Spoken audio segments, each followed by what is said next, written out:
जहां by election में करारी हार बीजेपी के अनेक राज्यों में होती है, उसके बाद जो है इस तरह की घटना को अंजाम दिया जाता है। जो बोचहा का जो करंट का जो झटका है, अच्छों के होश उड़ा दिया है। नमस्कार, मेरा नाम आलोक है। आप लाइव स्ट्रीज देख रहे हैं। नेता प्रतिपक्ष तेजस्वी यादव ने आज एनडीए पर जमकर निशाना साधा है। उन्होंने कहा है कि जब बीजेपी बाईपोल्स हारती है, उपचुनाव हारती है, आपको बता दें हाल ही में बोचहा उपचुनाव में बीजेपी की करारी हार हुई, आरजेडी को वहां पर जीत हासिल हुई है। ऐसे में बीजेपी जब चुनाव हारती है तब सांप्रदायिकता की ओर बीजेपी के कदम बढ़ते हैं।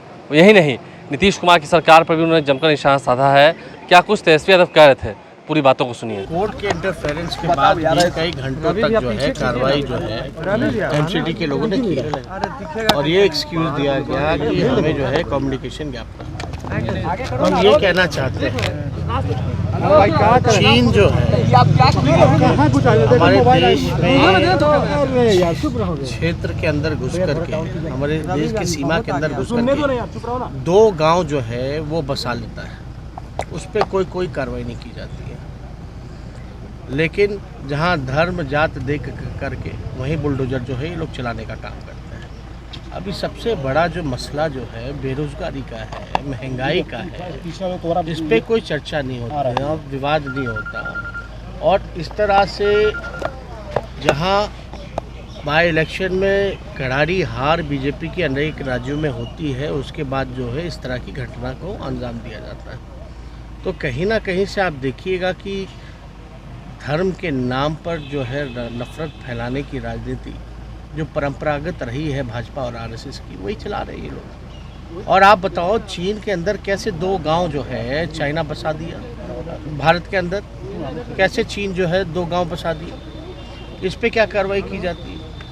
इस पे तो बयान देने से भी लोग भागते हैं। तो ये कहीं ना कहीं से घटना कितनी भी निंदा की जाए वो कम है और साफ दिखाता है कि हमारा देश जो है कहाँ किस ओर जो है बढ़ रहा है। बोचहा की बात आपने की, लेकिन सीएम बोलते हैं कि तो बाईपोल है, इसको ज़्यादा हम इस पर नहीं बोलेंगे। कौन क्या कहता है नहीं कहता है।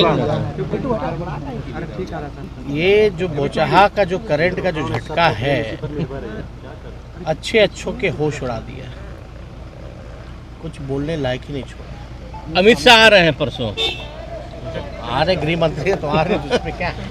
तेजस्वी यादव पूरी बातों को रख रहे थे। आज वो मोकामा निकल रहे थे। पटना से मोकामा निकलते के वक्त अपने आवास पर उन्होंने पत्रकारों से बातचीत के दौरान क्या कुछ कहा है आपने सुना है।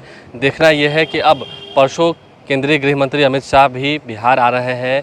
जगदीशपुर में उनकी सभा होनी है। आरा के जगदीशपुर में बाबू वीर कुंवर सिंह की जन्मोत्सव को मनाया जाएगा और इस विजयोत्सव के बहाने अमित शाह बिहार बीजेपी या कह सकें बिहार एनडीए के नेताओं को कितना और एकजुट कर पाएंगे, क्या कुछ बदलाव भी होना आने वाले समय में, उस पर वही नज़र टिकी रहेगी। तेजस्वी यादव ने मुस्कुराते विपक्षी खेमे पर काफ़ी निशाना साधा है और जमकर पलटवार भी किया है। तेजस्वी यादव की पूरी बातों को हमने आपको सुनवाया है। देखना यह है कि आने वाले दिनों में बिहार की सियासत में क्या कुछ और ट्विस्ट देखने को मिलता है या कुछ और बदलाव देखने को मिलता है, क्योंकि बोचहा उपचुनाव में मिली जीत के बाद आरजेडी खेमे में खुशियाँ हैं और एक जोश और उत्साह अलग दिख रहा है। हमारे चैनल को सब्सक्राइब कर लें, साथ साथ फेसबुक पेज भी लाइक करें। धन्यवाद।